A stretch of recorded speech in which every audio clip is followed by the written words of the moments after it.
Relationships begin with trust.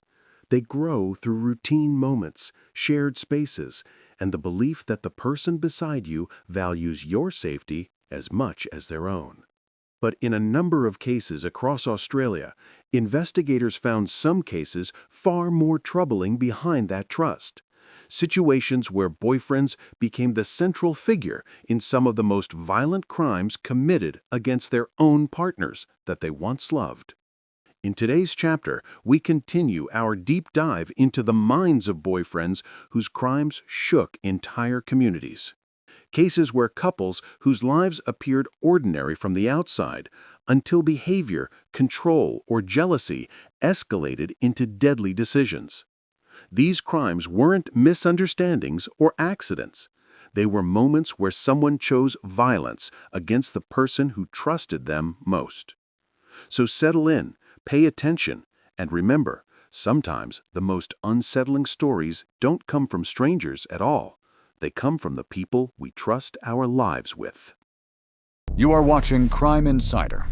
Don't forget to hit that subscribe button and drop a like on the video.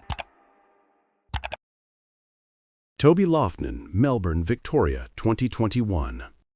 She walked out of a supermarket in Brunswick, Melbourne, and vanished before she ever made it home. That final CCTV frame from April 10, 2021 showed 36-year-old Miriam Hamka stepping toward the car park with a single shopping bag in hand. It became the last verified record of her movements. Her phone stopped responding, family calls went unanswered, and every trace of her usual routine disappeared. Detectives soon learned she had planned to meet her partner, Toby Loughnane, at his Brighton unit that night. What should have been a quiet weekend visit instead triggered one of Melbourne's most unsettling missing person investigations. As detectives retraced her movements minute by minute, one question kept pressing through every lead. How does someone vanish after a routine trip to the store? And what exactly happened in the hours after that last CCTV frame?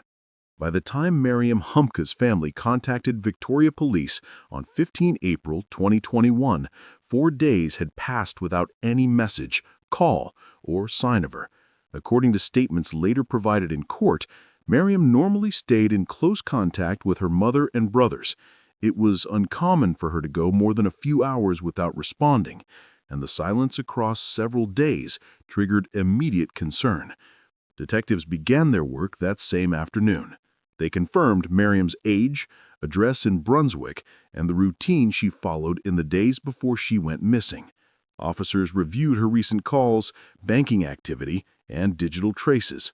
According to investigators, there were no transactions, no device movement, and no activity on any account after 10 April. Family members told police that Maryam had mentioned weekend plans, but she had not returned, and no one had heard from her since. Investigators documented these statements and began mapping her intended route, focusing on where she was supposed to travel and who she was expected to meet. By the end of the first day, detectives classified her disappearance as suspicious. The total lack of digital movement and the break in her communication pattern signaled that something was seriously wrong. Officers widened the early inquiry, checking hospitals, transport hubs, and emergency admissions, finding no matches. The first clear lead pointed toward the person she was meant to visit that weekend, her partner, Toby Loughnane, at his Brighton residence that night. With that information verified, detectives prepared to establish whether she ever reached the address she intended to visit. As detectives pieced together Maryam's movements, they concentrated on the next location she intended to reach. According to police summaries, she had been planning to see Toby at his unit on Wells Street in Brighton. Once this information was confirmed, officers moved quickly to examine that address. On 16 April 2021, investigators executed a search warrant at Toby's property. Court documents later revealed what officers recorded inside the home: areas of carpet that had been removed, strong cleaning odors, and sections of flooring showing signs of recent work. Detectives also spoke with neighbors to establish the noise pattern around the date Maryam disappeared. They gathered footage from nearby cameras and reviewed it for clues about who entered or left the building during the relevant window. During the interview phase, Toby provided an account of the weekend that, according to prosecutors, contained inconsistencies and gaps. Officers noted these discrepancies and continued gathering materials to establish whether Maryam ever arrived at the Brighton unit. Digital investigators reviewed her phone data, confirming that her device had not connected to towers or networks after she left the supermarket. That absence, combined with the physical observations from the Brighton property, shifted the investigation from a missing person inquiry toward a suspected homicide. As evidence accumulated, the Brighton unit became the central point in the timeline.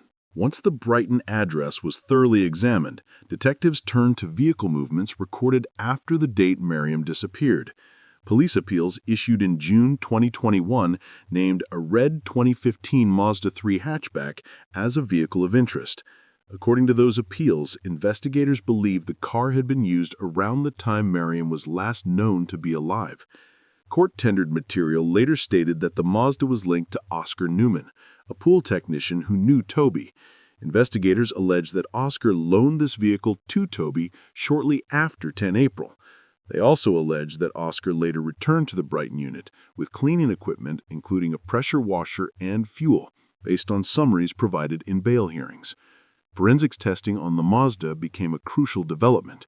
According to AAP reporting presented during the trial, traces of Maryam's blood were located on sections of the back seat. Detectives assessed the car's travel path using toll data, camera footage, and public sightings. Their focus broadened to locations south of the city, including parts of the Mornington Peninsula. Oscar was charged with assisting an offender, a charge that remained separate from Toby's murder proceedings. His allegations formed a secondary thread in the case, but the primary focus remained on tracking the Mazda's movements during the days immediately following Maryam's disappearance. With vehicle locations mapped, investigators pushed their search perimeter outward. Throughout mid-2021, Victoria Police conducted a series of coordinated searches across Brighton, Brunswick, and routes leading toward the peninsula. These operations included ground searches, dog units, and teams from the State Emergency Service. Public appeals intensified. Police released the final CCTV image of Maryam, asking the community for information about where she might have traveled. Family members stood alongside detectives during media briefings. Posters with Maryam's photo were distributed through local streets and shared widely online. Investigators monitored every tip, cross-checking each report with the expanding timeline. Investigators also requested dashcam footage from drivers who were in the Brighton and Nepean highway areas between 10 and 14 April. They sought any trace of the Mazda, any observation of Toby, or any sighting that could connect locations within the time frame. During this period, investigators continued reviewing communications linked to Toby. According to ABC reporting, specialists examined his phone activity, message patterns, and the content of texts exchanged in the days around Maryam's disappearance. They built a clearer picture of his movements and placed him in key areas relevant to the developing search grid. Despite broad public coverage, investigators did not recover Maryam during this phase. The absence of a body prolonged the uncertainty for her family and left detectives working primarily off circumstantial data. By late 2021, however, the weight of the evidence pointed to a single conclusion. On 26 August 2021, Toby appeared in the Melbourne Magistrates Court charged with the murder of Miriam Hamka. Prosecutors allege that the incident took place inside the Brighton unit on 11 April, hours after Maryam was last seen. During pretrial hearings, prosecutors presented summaries of messages sent by Toby to Maryam in the months leading up to her disappearance.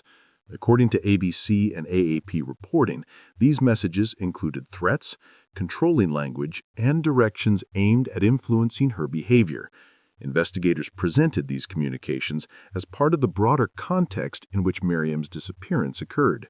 Neighbors also provided statements that were later referenced in court, saying they heard prolonged crying and distress late on the night of 10-11 April.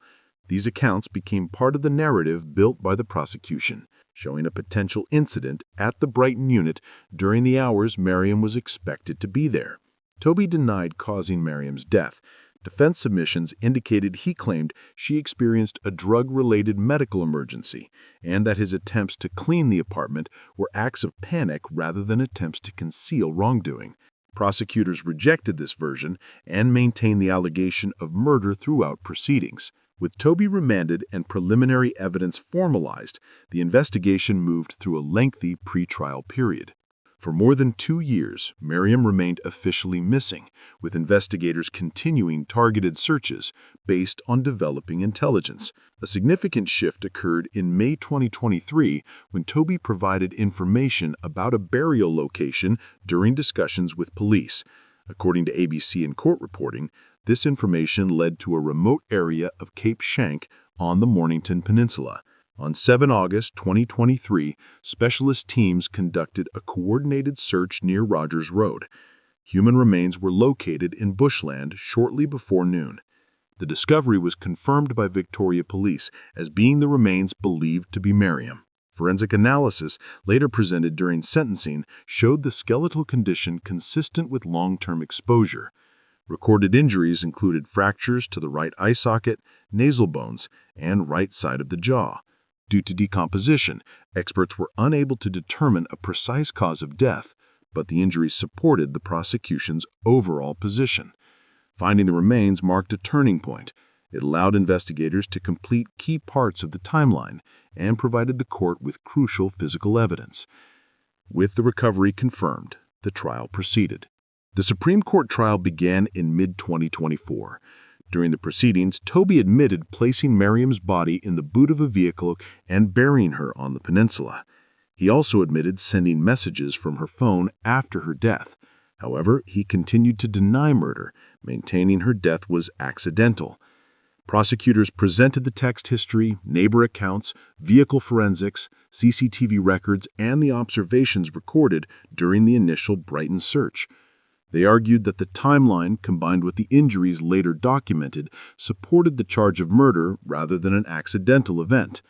After deliberation, the jury found Toby guilty of murder on 27 June 2024.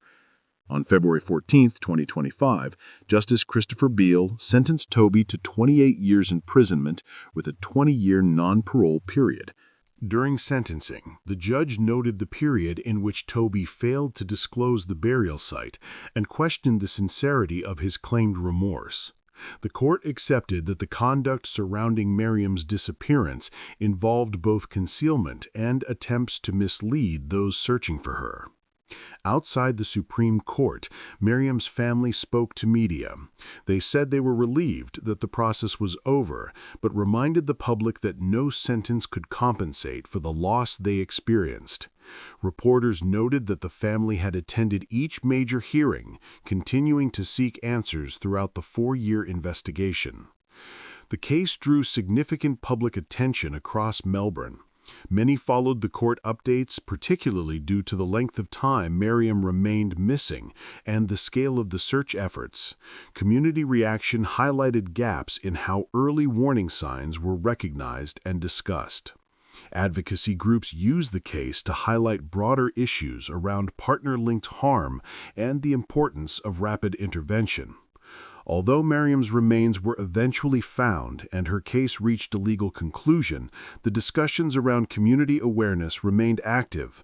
Her disappearance, the long search, and the final outcome left a lasting effect on those who followed the case and those who knew her personally. The story closed in the courtroom, but the questions raised by investigators, family members, and the public continued well after the verdict. How early signs are understood, how reports are handled, and whether systems have adapted enough to prevent similar patterns from repeating. Maryam's case did not disappear from public memory. It became part of ongoing conversations across Victoria about safety, accountability, and the importance of recognizing when someone's routine has stopped without explanation. Danny Zayat, Liverpool, New South Wales, 2023. On the night of 26 May 2023, a frantic emergency call came from a high-rise apartment in Liverpool, New South Wales. A woman's voice said she was being attacked, and the call ended before she could give her exact address or apartment number. When officers reached the building hours later, they couldn't locate which exact apartment the call had come from. No alarms were raised inside the complex, no disturbance was found, and with no clear door to knock on, the police eventually left. But by the next afternoon, 34-year-old Tatiana Dokutaru was found unresponsive inside her 22nd floor apartment. The neighbor reports, the noise, and the sudden silence from her phone all pointed to something far more serious than a routine disturbance. As detectives traced that final call, reviewed the movements inside the tower, and examined the people closest to her, one question stood out. What really unfolded behind that closed apartment door? And why did the danger escalate before help ever arrived?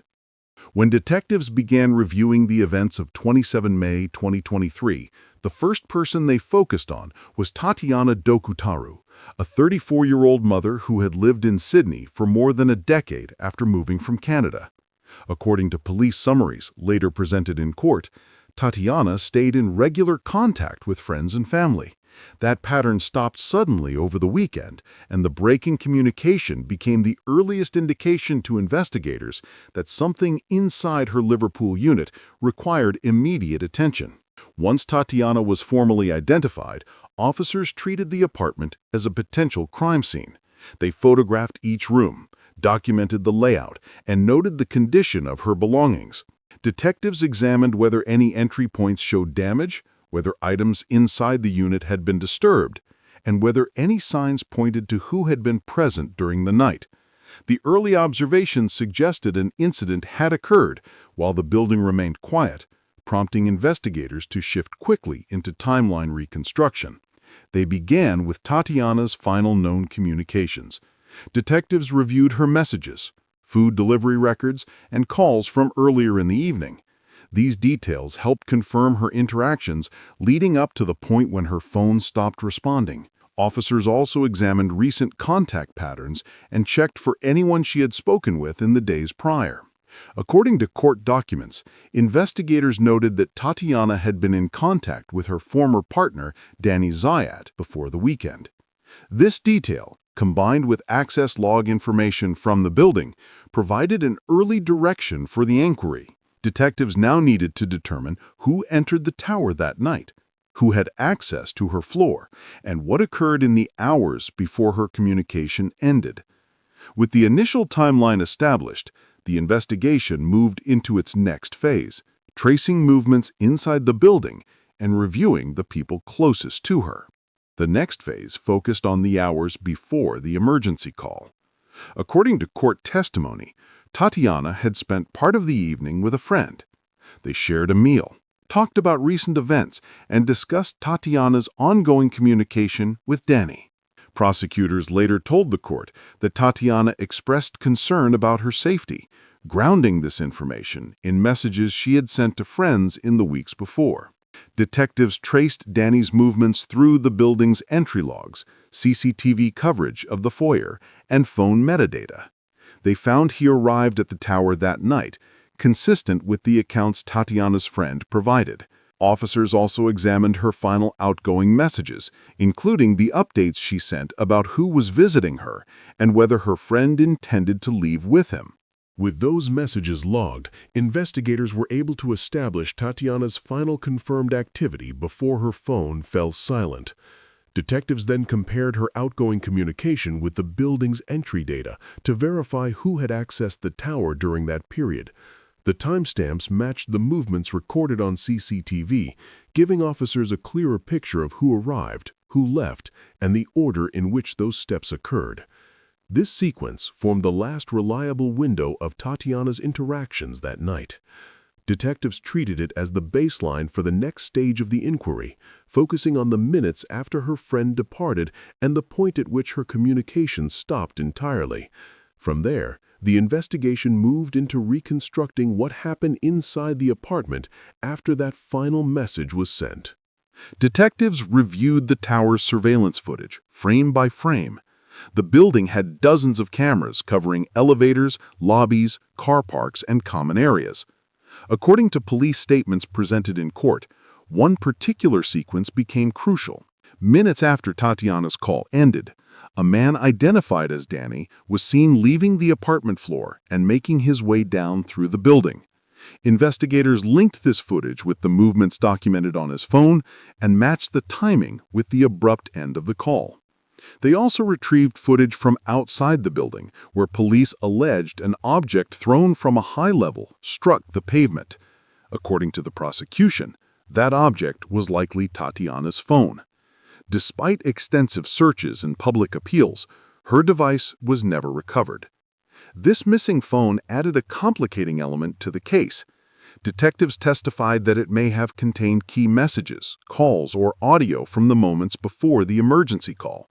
Without it, investigators had to rely on surrounding evidence: CCTV, neighbor accounts, Danny's digital record, and Tatiana's final messages. With this material assembled, the inquiry expanded into Danny's previous interactions with Tatiana. Court files showed that Tatiana and Danny had a turbulent history. Tatiana's mother told the court that during a visit to Canada in 2022, she overheard Danny shouting at Tatiana during a phone call. Witnesses reported threats, verbal abuse, and degrading language. Statements from Tatiana's friends, confirmed in court, described earlier incidents that caused injuries to her face and neck in April 2023. She told friends conflicting explanations for these injuries, but prosecutors said they were caused by Danny. An apprehended violence order had been issued against him, and by the time of Tatiana's death, he was already facing more than 20 charges for related offenses. Officers compiling the brief for the homicide investigation reviewed each of these earlier allegations, noting the consistent themes of controlling conduct, threats, and escalating aggression. Tatiana's texts to friends also revealed financial conflicts. In one series of messages, she referenced cash she kept in a shoebox, profits from her online business, and expressed concern about Danny's behavior toward it. This detail became important months later during the trial, but in the early phase, it served to show the range of pressures she was under. All of this background material built the foundation investigators needed. According to prosecution documents, it established a clear environment of risk surrounding Tatiana in the weeks leading up to her death. For the first 3 months, detectives focused on forensic testing, interviews, phone data, and timeline reconstruction. They examined Tatiana's injuries, reviewed the scene inside the unit, and continued searching for her missing phone. On 27 August 2023, detectives executed a search warrant at a residence in St. Clair and arrested 28-year-old Danny Zayat. New South Wales police publicly confirmed the arrest and announced he had been charged with Tatiana's murder. Officers noted that this charge was the result of a circumstantial case built on digital evidence, building movements, witness testimony, and a documented history of harmful behavior. Danny did not apply for bail. According to court reports, the first call investigators made after the arrest was to Tatiana's mother in Canada. She later told reporters she felt relieved that someone was being held accountable. The case then entered a long pre-trial period as the court prepared for a full jury trial. The trial commenced in 2025 in the New South Wales Supreme Court.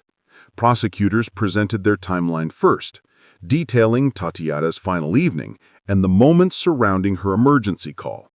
They introduced messages sent by Tatiana in April and May, CCTV footage of Danny moving through the building, and neighbor testimony describing shouting and loud impacts heard the night she called for help.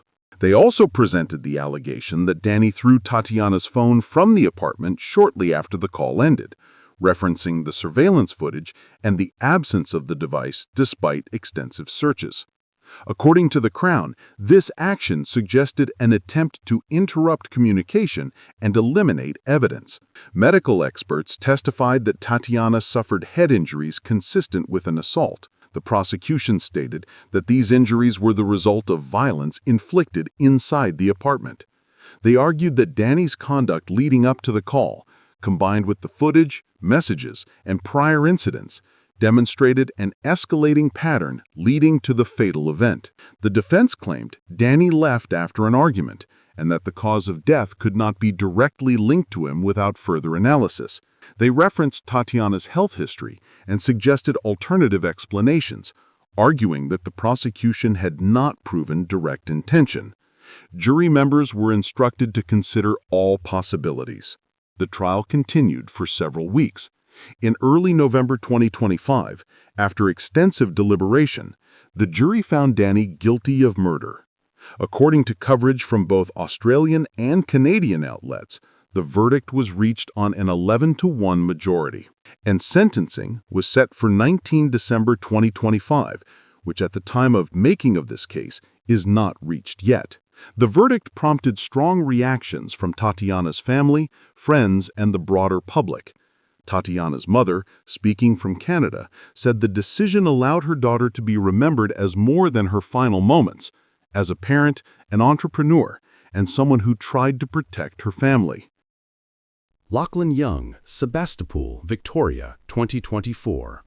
On the morning of 5 April 2024, emergency crews were called to bushland outside Scarsdale, near the city of Ballarat.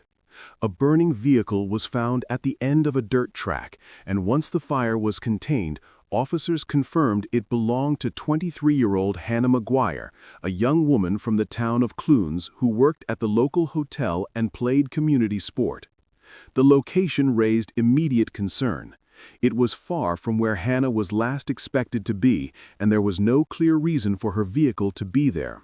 Detectives began tracing her movements from the night before, reviewing contacts, timelines, and recent interactions. One question guided the early inquiry. How did Hannah's vehicle reach that bush track, and what stopped her from leaving it before the flames took hold? When detectives began reviewing the events of 5 April 2024, their first priority was confirming the movements of 23-year-old Hannah McGuire, a young woman from the town of Clunes who worked at her family's pub and remained active in local netball circles. According to statements later presented in the Supreme Court, she had spent the evening before her death around the Ballarat region, communicating intermittently with friends and attending to routine plans. That contact stopped abruptly overnight, giving investigators their first indication of a specific window to examine. Once the burnt vehicle outside Scarsdale was linked to her, police searched the countryside surrounding the track. Officers then worked backwards from Hannah's final known contacts.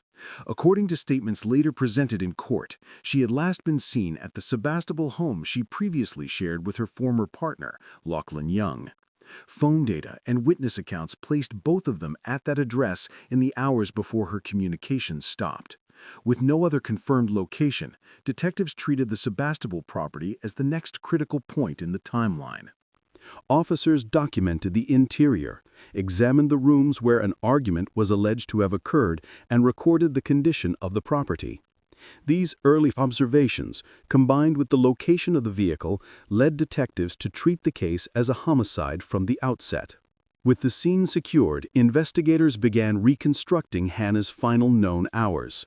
The first chapter of the inquiry centered on identifying who she had seen last, who had access to the Sebastopol home, and who might have been with her before her communication stopped. That timeline would become the foundation of the investigation. According to prosecution material later aired in court, Hannah and Young were inside their shared Sebastopol property in the early hours of 5 April 2024. Their relationship had recently ended, and they were navigating the separation of assets, including the home. Friends later testified that Hannah had been preparing to move forward independently, while Young expressed concerns about the property and finances. Detectives reviewed message logs from the preceding hours and confirmed that Hannah had been in regular contact with friends earlier in the night. These messages did not contain indicators of immediate danger, but they helped define the window in which she was last responsive. From there, police examined Young's movements, including phone activity and any signs of departures or returns to the home. Court testimony stated that an argument occurred inside the house, escalating into physical violence. Forensic specialists later confirmed that Hannah suffered injuries consistent with sustained pressure, placing her time of death around that period. Investigators focused on this exact window, noting that it aligned with the point at which her communication ceased. By the time detectives reviewed these findings, they had established the critical hours they needed to map in detail. Once the sequence inside the Sebastopol home had been narrowed down, attention shifted to the relocation of Hannah's vehicle. According to police, Young drove the car from the property during the dark early hours of 5 April 2024. Evidence placed the vehicle on regional roads heading toward bushland west of Ballarat. Detectives documented tire tracks near the burnt vehicle and matched them to the type used by Hannah's car. Forensic mapping of the area indicated that the vehicle had entered the track deliberately and parked before the fire began. No attempt was made to conceal the car beyond setting it alight. The vehicle was in plain view from the clearing once the flames took hold. To determine whether anyone assisted Young, investigators examined CCTV from nearby streets, service roads, and storefronts. They found evidence of another vehicle following him part of the way. That vehicle was later linked to a friend who told the court he believed Young's explanation at the time and did not realize Hannah was inside the car. This movement of vehicles became one of the clearest early indicators of deliberate staging. Prosecutors later told the court that Young attempted to make Hannah's death appear self-inflicted. They alleged he positioned her inside the vehicle, set it alight, and left the scene. According to testimony, Young also used Hannah's phone afterward, sending messages to her family and others to create the impression that she was still alive in the hours after her death. Investigators analyzed these messages closely. The writing style differed from her usual patterns, and timestamps showed communication coming from locations inconsistent with the vehicle's discovery site. Detectives concluded that the messages were sent to delay concern and support the staged narrative. Young's financial activity also raised suspicion. Bank records showed he moved money from a joint account shortly after the incident. Prosecutors said this indicated ongoing attempts to maintain control over shared property and assets. Phone records, travel routes, and recovered statements formed the backbone of this part of the case. These elements outlined a pattern that investigators considered inconsistent with sudden panic and more aligned with deliberate planning. The combination of forensic evidence and digital data shaped the case against Young. Time of death estimates aligned with the period of conflict inside the Sebastopol home. Forensic experts stated that Hannah died before the vehicle fire, confirming that the blaze served no purpose other than concealing evidence. Police interviews revealed inconsistencies in Young's explanations. In early statements, he denied causing Hannah harm and claimed he found her deceased inside the house. His account later changed, and he admitted to transporting her body and burning the vehicle, though he continued to dispute intention. Witness testimony from one of Young's associates added a new layer. The associate told the Supreme Court that Young had previously discussed harming Hannah if she attempted to end the relationship or make property claims. The discussion referenced staging her death by using her vehicle, statements the prosecution argued showed earlier planning rather than a spontaneous act. As these pieces aligned, timeline, phone activity, staged messaging, vehicle movement, and statements from witnesses, the prosecution's case solidified. With the forensic findings and the timeline beginning to converge, detectives moved quickly. On 7 April 2024, police arrested Young and charged him with murder after a series of admissions during questioning. According to court records, he was refused bail and appeared in the Ballarat Magistrates Court the following day for a brief procedural hearing. The case was then scheduled to proceed to the Supreme Court, where the full evidence would be examined in detail. The trial began in July 2025 at the Supreme Court in Ballarat. Prosecutors presented their timeline first, supported by interviews, forensic reports, and Hannah's communication records.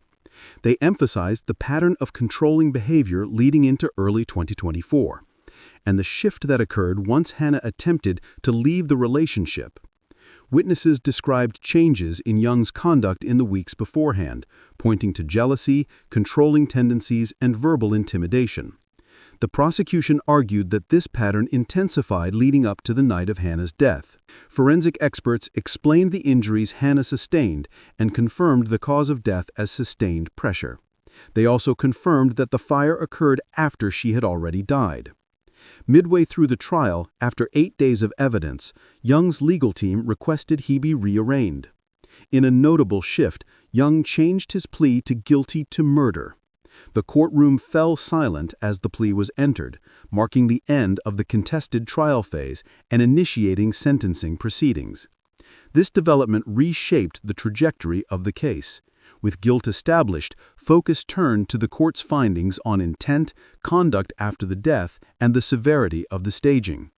On 18 November 2025, the Supreme Court delivered its sentence.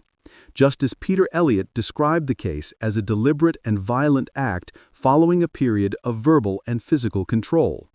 Young received 28 years imprisonment with a non-parole period of 22 years and 4 months, making him eligible for parole in 2046. Hannah's family filled the courtroom during sentencing. They spoke about her role in the Clunes community, her work at the family hotel, and the life she was building before the relationship ended.